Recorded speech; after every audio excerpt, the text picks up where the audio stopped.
দেখেন আজকে Ebrahim Raisi মৃত্যুবরণ করেছে। এখন সারা পৃথিবীতে দুইটা ভাগে বিভক্ত। কেউ বলছে তাকে পরিকল্পিতভাবে হত্যা করা হয়েছে, কেউ বলছে তিনি বিমান দুর্ঘটনায় বা হেলিকপ্টার দুর্ঘটনায় নিহত হয়েছে। গতকালকে তুরস্কের একটা সংবাদ মাধ্যম আনাতোলু এজেন্সি, তাদের আকনিজ একটা ড্রোন আছে, এই ড্রোন দিয়ে তারা সর্বপ্রথম ইব্রাহিম রাইসি যেখানে বিমান হেলিকপ্টার দুর্ঘটনায় যেখানে পড়েছেন তারা সেটাকে তারা সর্বপ্রথম ফাইন্ড আউট করেছেন, খুঁজে বের করেছেন।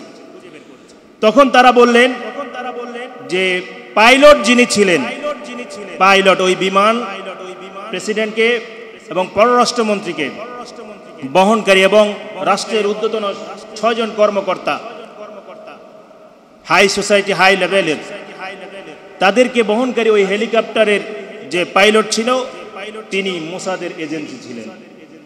মোসাদ কারা আপনারা ভালো করে জানেন।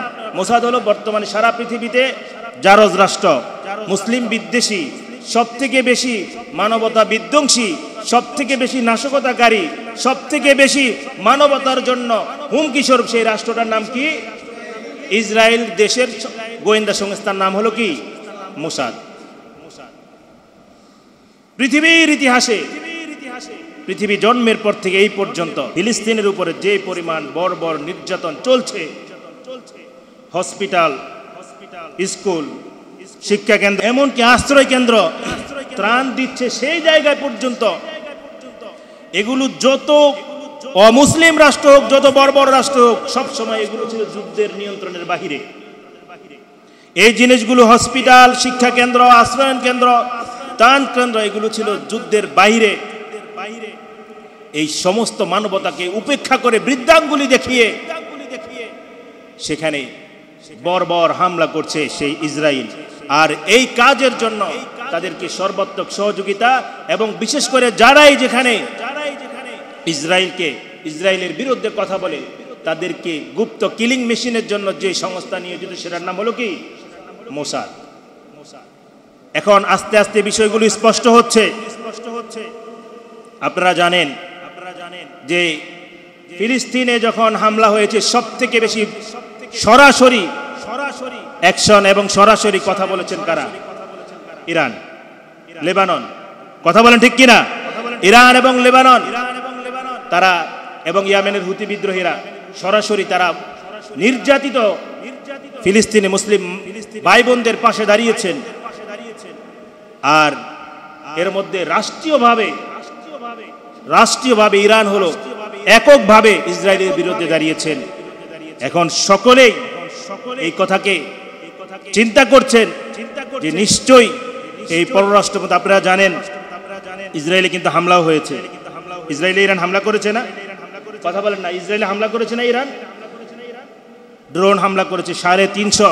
সেই ইসরায়েল হামলা করার প্রতিশোধ হিসাবে, গুপ্ত হত্যা হিসাবে 1947 সাল 48 সাল থেকে এই পর্যন্ত মোসাদের, এমনকি ইসরায়েলের একজন প্রধানমন্ত্রী ছিলেন ইয়াহুদ বারাক নামে, সেও পর্যন্ত মহিলা সেজে ফিলিস্তিনের একজন নেতাকে লেবাননে গিয়ে হত্যা করেছেন মহিলার বেশ ধরে। তাহলে এরা কতটা কুচক্রী, কতটা নিম্ন শ্রেণীর মানুষ হতে পারে?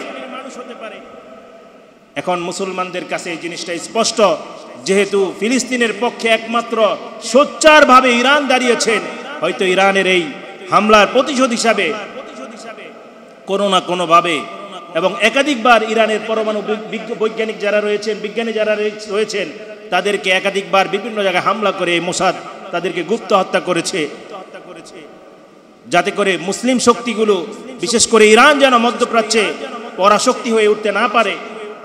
আর এই কারণে তাকে হত্যা করা হয়েছে। এটা বিভিন্ন জার্নালিস্ট, বিভিন্ন দেশের রাজনীতিবিদরা এই কথাগুলো বলছেন। আমরা আশা করি যেটাই হোক আল্লাহ রাব্বুল আলামিন যেটা চাইবেন সেটাই হবেন, ঠিক কিনা? ইন্নাহুম ইয়াকিদুনা কাইদা ওয়া আকিদু কাইদা। আল্লাহ যেটা চান সেটাই হবেন ইনশাআল্লাহ। এটা হলো একটা বিষয়। এরপরে আরেকটা বিষয় নিয়ে আমাদের দেশে দুইটা ভাগে বিভক্ত হয়ে আছে জাতি। সেটা হলো ইরানের যেই প্রেসিডেন্ট মারা গিয়েছে তার মৃত্যুতে শোক প্রকাশ করা যাবে কিনা, অথবা বিষয়টা এরকম হতে পারে যে শিয়াদের ব্যাপারে আমাদের ধারণা কেমন হওয়া দরকার। শিয়াদের ব্যাপারে দেখুন, এখানে দুইটা বিষয় খুব ভালো করে শুনেন। একটা হলো আকীদাগত বিষয়, আর একটা হলো তার কর্মকাণ্ড, দুইটা ভিন্ন ভিন্ন বিষয়। শিয়াদের ব্যাপারে আমাদের ধারণা কেমন হবে, এই টপিকসে কিছু আলোচনা হতে পারে। সেক্ষেত্রে আমি যদি শুরু থেকে ধরি, শিয়া বলা হয় যে একটা গ্রুপ, গোষ্ঠী, যারা আলী রাদিয়াল্লাহু তাআলা আনহুকে সামনে মুখে ভালোবাসার প্রকাশ করে এরা ইসলাম থেকে বা ধর্ম থেকে আলাদা হয়ে গেছে। এটার 12টা গ্রুপ রয়েছে। কয়টা গ্রুপ? কথা বলেন, কয়টা গ্রুপ? 12টা গ্রুপ রয়েছে, ইসনা আশারা গ্রুপ। এর মধ্যে সবচেয়ে বাজে গ্রুপ যেটা রয়েছে, এর মধ্যে তারা আলী রাদিয়াল্লাহু তাআলা আনহুকে নবী দাবি করেন। নাউজুবিল্লাহ। এই 12 গ্রুপের মধ্যে খেয়াল করে শুনেন, একটা গ্রুপ আছে তারা আলীকে নবী মনে করেন, আর একটা গ্রুপ রয়েছে তারা আলীকে নবী মনে করেন না, কিন্তু আলীকে আবু বকরের চাইতে শ্রেষ্ঠ মনে করেন, যে রাসূলের পরে আলী খলিফা হওয়ার যোগ্য। এই চিন্তা তারা লালন করে। দুইটা বললাম। আরেক শ্রেণী আছে যারা প্রত্যেক ফরজ নামাজের পরে আবু বকর, ওমর, উসমান রাদিয়াল্লাহু তাআলা আনহু, আয়েশা, আম্মাজান আয়েশা এবং আম্মাজান হাফসা রাদিয়াল্লাহু তাআলা আনহা, এদেরকে প্রত্যেক ফরজ নামাজের পরে লানত, অভিশাপ দেয়। বলুন নাউজুবিল্লাহ। এদের মধ্যে একটা গ্রুপ রয়েছে জাইদিয়া গ্রুপ। এই গ্রুপটা তারা কিন্তু আলী রাদিয়াল্লাহু তাআলা আনহুকে উত্তম মনে করেন আবু বকর, ওমর, ওসমানের চাইতে, কিন্তু ওনাদেরকে গালিগালাজ করেন না। আবু বকর, ওমর, ওসমানকে গালিগালাজ করেন না। আম্মাজান আয়েশা, হাফসা রাদিয়াল্লাহু তাআলা আনহাকে গালিগালাজ করেন না। লা ইলাহা ইল্লাল্লাহ মানেন, মুহাম্মাদুর রাসূলুল্লাহ মানেন। তবে খলিফাদের মধ্যে আলীকে উত্তম মনে করেন। এই গ্রুপটার ব্যাপারে সকল উলামায়ে কেরাম একমত যে তারা কাফের নয়, তাদের চিন্তা চেতনার মধ্যে বিদআতি চিন্তা চেতনা রয়েছে। এখন প্রশ্ন হলো যে তাদের মৃত্যুতে আমরা শোকাহত হতে পারি কিনা। আমাদের দেশের এক শ্রেণীর আলেমরা বলতেছেন এরা শিয়া, এদের মৃত্যুতে কোনো মুসলমানরা দুঃখ প্রকাশ করতে পারে না বা তাদের জন্য দোয়া করতে পারে না। ভালো কথা, আপনি যে কথা বলছেন যারা শিয়া, এই জন্য তাদের বিরুদ্ধে, তাদের কাছে, তাদের জন্য দোয়া করা যাবে না। আমি আপনাকে বিনয়ের সাথে প্রশ্ন করতে চাই, পৃথিবীতে শিয়া রাষ্ট্র হাতে গোনা 3 থেকে 4টা রয়েছে। তার মধ্যে ইরান, ইরাক, লেবাননের কিছু অংশ এবং বর্তমানে ইয়েমেনের কিছু অংশ রয়েছে। আর বাকি যেই 58টা মুসলিম কান্ট্রি রয়েছে, 4টা বাদ দিলে বাকি যেই কয়টা রয়েছে সবগুলোতে প্রায় সুন্নি মুসলিম রাষ্ট্র। আমি আপনাকে আপনার বিবেকের কাছে প্রশ্ন করতে চাই, আপনাদের কাছে বলেন তো, এই ফিলিস্তিনের উপরে যে নির্যাতন করতেছে আজকে এতটা মাস পর্যন্ত, প্রায় 8 মাসের কাছাকাছি, এই পর্যন্ত কোন মুসলিম রাষ্ট্র সরাসরি সুন্নি মুসলিম রাষ্ট্র এই ফিলিস্তিনি মুসলমানের পক্ষে দাঁড়িয়েছে কেউ? কথা বলেন, দাঁড়িয়েছে কেউ? এই সারা পৃথিবীতে নৈরাজ্য সৃষ্টিকারী, অশান্ত সৃষ্টিকারী 2টা রাষ্ট্র যদি আপনি খুঁজে বের করেন, একটা হলো আমেরিকা আর একটা হলো ইসরায়েল। ঠিক কিনা? সমস্ত অশান্তির, পৃথিবীতে সকল অশান্তির, এই যে আজকে বিভিন্ন মধ্যবিত্ত রাষ্ট্রগুলো দিন দিন আরো ফকির হয়ে যাচ্ছে, ডলারের সংকট, এগুলো সব কিছু ইসরায়েলের কার সাথে? আপনারা যদি এগুলো আমি বিশদভাবে আলোচনা করি অনেক লম্বা হয়ে যাবে আলোচনা। এই ব্যাংকিং সিস্টেমটা রথসাইল্ড ফ্যামিলি তৈরি করেছে। আপনি কখনো এইভাবে চিন্তা করেন না যে আপনি ব্যাংকের মধ্যে আপনি টাকা রাখতেছেন, এই টাকা 1 লাখ টাকা রাখতেছেন, এই টাকার মান আবার কমে কেমনে? অথচ এই ডলারের মূল্য কমে যাইতেছে, টাকার মূল্য কমে যাইতেছে। এই সব কিছুর পিছনে রথসাইল্ড ইহুদি ফ্যামিলি, ইসরায়েল জড়িত। তো যে কথা বলছিলাম, এতগুলি মুসলিম রাষ্ট্র, মক্কা মদিনার রাষ্ট্র সৌদি আরব, পাশে অনেকগুলো মুসলিম রাষ্ট্র রয়েছে, জর্ডান একবার সীমান্তবর্তী রাষ্ট্র, আরব আমিরাত রয়েছে পার্শ্ববর্তী রাষ্ট্র।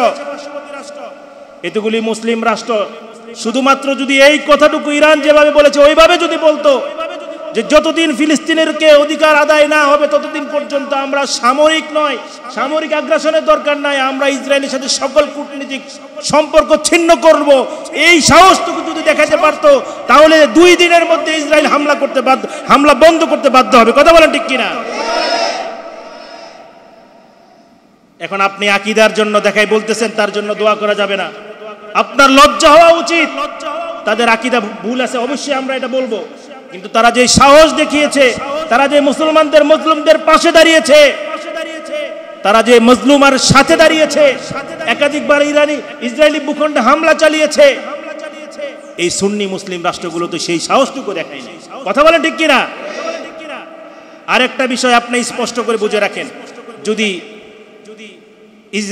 ইরানকে আপনি এখন ফতোয়া দিতেছেন তাদের জানাজাতে শোক প্রকাশ করা যাবে না, তাদের জন্য দোয়া করা যাবে না, কেন? তারা কি কাফের নাকি?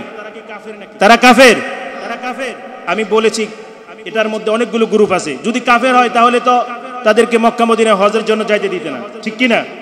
কারণ আল্লাহ তাআলা কোরআনের মধ্যে বলেছে ইন্নামাল মুশরিকুনা নাজিস ফালা ইয়াকরাবুল মাসজিদাল হারাম। মুশরিকরা হলো, কাফেররা হলো নাপাক, তারা যেন হারামের মক্কা মদিনার আশেপাশে যেন না আসে। ইরানিরা হজ করে কি করে না?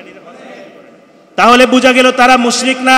আজ পর্যন্ত কোন ইসলামী স্কলার এই কথা বলেন নাই যে ইরানিদেরকে মক্কার হেরেমে বা মক্কায় ঢুকতে দেওয়া যাবে না। কোন আলেম এই কথা বলার সাহস করেন নাই। হ্যাঁ, আকীদাগত তাদের ভ্রান্তি রয়েছে, আকীদাগত ভুল রয়েছে, আকীদাগত অনেক ত্রুটি বিচ্ছুটি রয়েছে, কিন্তু তারা তো লা ইলাহা ইল্লাল্লাহকে মানে, ঠিক কিনা? তারা মুহাম্মাদুর রাসূলুল্লাহকে মানে। কিন্তু এই দুইটাকে যারা মানে না তাদের জন্য আমরা কোনো দোয়া নাই আমাদের। কিন্তু এই দুইটাকে যারা মানে তারা তো মুসলমান, কালিমার ক্ষেত্রে হলেও মুসলমান, ঠিক কিনা? তাহলে যে কোনো মুসলমান তার জন্য দোয়া করা যাবে, যাবে কি যাবে না? যাবে। অতএব আপনি আজকে যদি এই অজুহাত পেশ করেন যে ইরান একটা শিয়া রাষ্ট্র, আমি অবশ্যই বলবো তাদের এই বাতিল চিন্তা চেতনা এগুলো থেকে মুসলমানদেরকে হেফাজত থাকতে হবে। এগুলো যেন ইরানের প্রতি প্রেম দেখাতে গিয়ে, আমরা তো তাদের আকীদার জন্য তাদের জন্য দোয়া করছি না, আমরা দোয়া করছি তারা কাদের পাশে দাঁড়িয়েছে? মজলুমের পাশে দাঁড়িয়েছে, এই জন্য তাদের জন্য দোয়া করছি, ঠিক কিনা? কারণ আমরা পারি নাই দাঁড়াতে, এতগুলি মুসলিম রাষ্ট্র পারে নাই, 57টা মুসলিম রাষ্ট্র নিয়ে ওআইসি তারা পারে নাই। কিসের অভাব মুসলমানদের? বরং মুসলমানরা যদি তেল বিক্রি বন্ধ করে দেয়, মুসলমানরা যদি তাদের সাথে বিজনেস বন্ধ করে দেয়, ইসরায়েল নয় শুধু সমস্ত কুফফার শক্তি তাদের ব্যবসা বাণিজ্য লাল বাতি জ্বলে যাবে, ঠিক কিনা? সামান্য আপনারা ওনাদের পণ্যগুলো একটু বয়কট করেছেন, এতে করে তাদের চিল্লাচিল্লি শুরু হয়ে গেছে। এজন্য বলি যে মজলুমের পাশে দাঁড়ানোর কারণে যিনি ইরানের প্রেসিডেন্ট, আমরা তার জন্য অবশ্যই দোয়া করতে পারি যে আল্লাহ তার ভুল ত্রুটিগুলো মাফ করে তিনি যে মজলুমের পাশে দাঁড়িয়েছেন। একটা কুকুর যদি নির্যাতিত হয় তার পাশে দাঁড়ানোর জন্য বলা হয়েছে, একটা কুকুর যদি আহত অবস্থায় তাকে খেদমতের জন্য বলা হয়েছে। একটা পিপাসার্ত কুকুরকে খেদমত করে পানি খাওয়ায়, স্পষ্ট বুখারী শরীফের সহিহ হাদিস, জান্নাতে যদি যাওয়ার জন্য আল্লাহ রাসূল বলছে সে জান্নাতি, তাহলে মানবতার সবথেকে শ্রেষ্ঠ মাখলুক উম্মতে মুহাম্মাদীর এই নির্যাতিত মুসলিমগুলো শুধুমাত্র মুসলিম হওয়ার কারণে তাদের উপরে এইভাবে আজকে এতটা বছর, সে 48 সাল থেকে নিয়ে শুরু করে কারণে অকারণে তাদের উপরে যে নির্যাতন চালাচ্ছে সেটার পক্ষে ইরান দাঁড়িয়েছে। তাদের জন্য অবশ্যই আমরা এই ক্ষেত্রে এই দিক থেকে অবশ্যই দোয়া করতে পারি, ঠিক কিনা? আল্লাহ যেন আমাদের প্রত্যেকটা মুসলিম কান্ট্রিকে, শুধুমাত্র ইরান নয় প্রত্যেকটা মুসলিম কান্ট্রিকে যেন আল্লাহ তাআলা এক হয়ে এই নির্যাতিত ফিলিস্তিনের পক্ষে দাঁড়াবার আল্লাহ তৌফিক দান করে, বলুন আমিন। সম্মানিত উপস্থিতি, এরপরে দ্বিতীয় যে বিষয়টা ছিল, বলছিলাম বন্ধু নির্বাচনের ক্ষেত্রে যদি ভুল হয় এটার খেসারত অনেক দূর পর্যায়ে যাবে। আমি আবারও বলছি, যদি আপনি ব্যক্তি জীবনে বন্ধু নির্বাচনের ক্ষেত্রে ভুল করেন, আপনি ব্যক্তি জীবনে খেসারত দিবেন, এটার মাসুল দিবেন। আপনি যদি পারিবারিক জীবনে একটা অমানুষের সাথে আপনার পারিবারিক সম্পর্ক হয়েছে, বোন বিবাহ দিয়েছেন, মেয়ে বিবাহ দিয়েছেন, এটার পরিপূর্ণ ক্ষতি আপনার পুরো পরিবার বহন করবে, ঠিক কি না? সামাজিকভাবে যদি এরকম ভুল হয়, সামাজিকভাবে এটার খেসারত দিবে। নেতা নির্বাচনের ক্ষেত্রে যদি আপনারা ভুল করেন, তাহলে সমস্ত জনগণ এটার খেসারত দিবে। সেম ভাবে আন্তর্জাতিক পর্যায়ে যদি মানুষ ভুল করে, তাহলে সেটার খেসারত বড় পর্যায়ে হবে। কথা বলেন ঠিক কিনা? যার দৃষ্টান্ত দেখেন, এই যে ভারতে আমাদের যে পার্লামেন্ট সদস্য, তাকে এভাবে হত্যা করা হলো। তার বন্ধু